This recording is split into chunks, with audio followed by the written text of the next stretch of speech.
माखासे फरायसाफोरा फरायनो गोसो थाब्लाबो नखरनि थाखा फैसानि आंखालाव स्कुल कलेज गारनो गोनां जायो आरो खामानि मावनो गोनां जायो, जायनि जाउनाव बिसोरनि सोलोंथाइ लानाया आसखान्दा जायो। जायफोर बेफोरबायदि हालोदनि थाखाय कलेज इउनिभारसिटिफोराव रेगुलार क्लासाव थांनानै फरायनो हाया, नाथाय सोलोंथाइ लानो गोसो, डिग्री सार्टिफिकेट लानो गोसो, बे भिडिअआ बिथांमोननि थाखाय।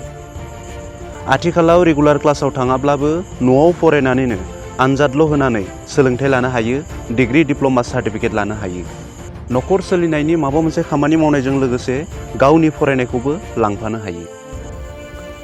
सानफ्रोमबो क्लासाव थाङालासिनो न'आव फरायनानैनो आथिखालाव BA, BSc, BCom, MA, MCom degree लानो हायो एबा बायदि बायदि आयदायाव डिप्ल'मा सार्टिफिकेट लानो हायो, गोजौ सोलोंथाइ लानो हायो। जुदि नोंथाङाबो गोसो दङ, नोंथांनि थाखाय बे समाव मोनसे मोजां खाबु फैदों। नोंथाङा गोजौ सोलोंथाइ लानायनि दिस इज राइट टाइम फर इउ।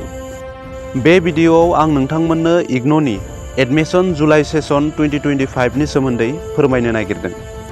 नोंथांमोना नामखौ खोनाखाबाय जानांगौ, इग्नु। इग्नुआ मोनसे अपेन इउनिभारसिटि, इन्दिरा गान्धी नेशनेल अपेन इउनिभारसिटि। नोंथांमोना साननो हागौ जोंनि आसामावनो मेरला इउनिभारसिटि दङ, Dibrugarh university, Guwahati university, Bodoland university, Tezpur university, बायदि बायदि इउनिभारसिटि दङ। इग्नुखौ जोंनो मानो नांगौ? गोनां। बे इउनिभारसिटिया थारैनो जोबोर गोनां। जायफोर सुबुङा गावनि माबा मोनसे खामानियाव मुखुब थायो, कलेज इउनिभारसिटियाव रेगुलार क्लास खालामनानै सोलोंथाइ लानो हाया, नाथाय गोजौ सोलोंथाइ लानो गोसो, बे इउनिभारसिटिया बिथांमोननि थाखाय। जायफोर सुबुङा रेगुलार इउनिभारसिटि कलेजाव थांनानै सोलोंथाइ लानो बैसो गैलिया, नाथाय BA, MA, MCom, diploma certificate बायदि बायदिनि गोनांथि, बे इउनिभारसिटिया बिथांमोननि थाखाय। जायफोर साख्रि मावो, बिजनेस मावो, बबेबा कम्पानियाव खामानि मावो, कलेज इउनिभारसिटियाव थांनानै क्लास खालामनानै सोलोंथाइ लानो हाया, बे इउनिभारसिटिया बिथांमोननि थाखाय गोनां। मानोना बे इन्दिरा गान्धी नेशनेल अपेन इउनिभारसिटियाव सानफ्रोमबो क्लासाव थाङालासिनो न'आवनो फरायनानै आनजाद होनानै सोलोंथाइ लानो हायो, सार्टिफिकेट लानो हायो। गोबां फरायसाफोरा गोजौ सोलोंथाइ लानो गोसो, नाथाय नखराव थाखा फैसा रांखावरिनि जेंनानि थाखाय गोजौ सोलोंथाइ लानो हाया। नखर सालायनो रां आरजिनायनि जाउनाव रेगुलार कलेज इउनिभारसिटियाव थांनानै सोलोंथाइ लानो हाया। बिथांमोन बादि फरायसाया इग्नुआव ODL मडआव, अपेन एन्ड डिस्टेन्स लार्निं मडआव फरायनानै गावनि खामानि मावनायजों लोगोसे गोजौ सोलोंथाइ लानो हायो आरो डिग्रीनि सार्टिफिकेटबो मोननो हायो। बेबायदि फरायनानैनो गोबां साख्रि मावनाय सुबुंफोरबो दं।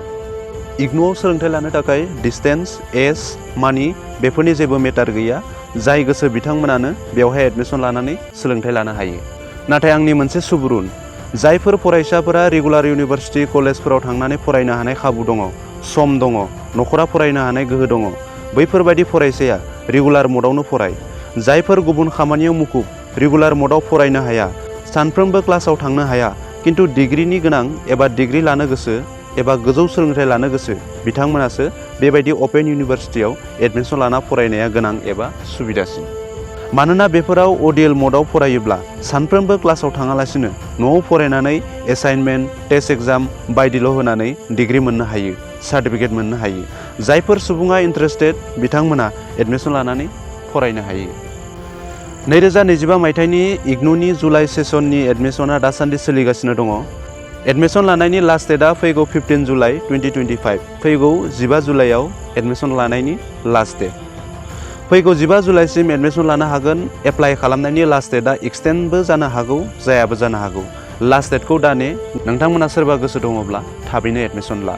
इग्नुआव जायखिजाया आयदायाव MA, MSc, MCom, BA, BCom, BSc आरो MBA, BBA आरो गोबां आयदायाव डिप्ल'मा जेरै library science, creative writing, diploma in nursing administration, diploma in panchayat level administration, diploma in journalism, computer application बायदि बायदि आयदायाव एडमिसन लानो हायो आरो बेफोराव फरायनानै गियान आरजिनो हायो आरो सार्टिफिकेटबो मोननो हायो।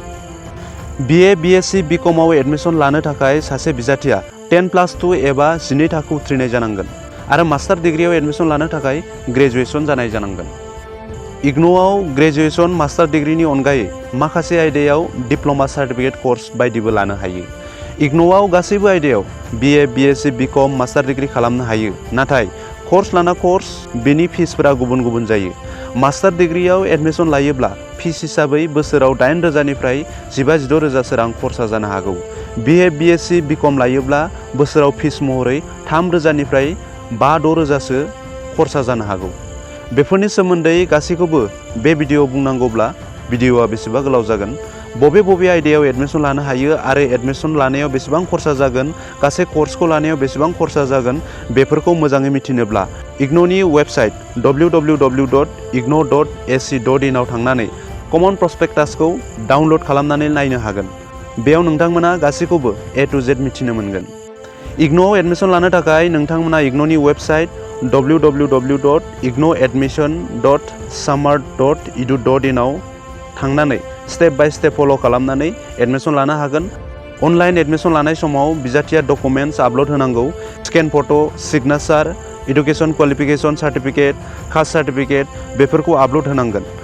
बेखौबो नोंथांमोना गावनो नायनानै लादो। कर्स लाना कर्स बेबो गुबुन गुबुन जागोन। आं जास्ट नोंथांमोननो सुंद'यै फोरमायबाय, बाखि आद्रा इनफरमेसनखौ नोंथांमोना अफिसियेल वेबसाइटआव थांनानै नायनानै लादो। बेनि माखासे गोनां वेबसाइट जेरै कमन प्रस्पेक्टास, एडमिसन लिंकखौ आं डिसक्रिपसनाव डाइरेक्ट लिंकखौ होनाय जादों। गोनां जायोब्ला नोंथांमोना चेक खालामनो हागोन। दिनैनि भिडिअआ बेखिनियानोसै। गोजोन्थों।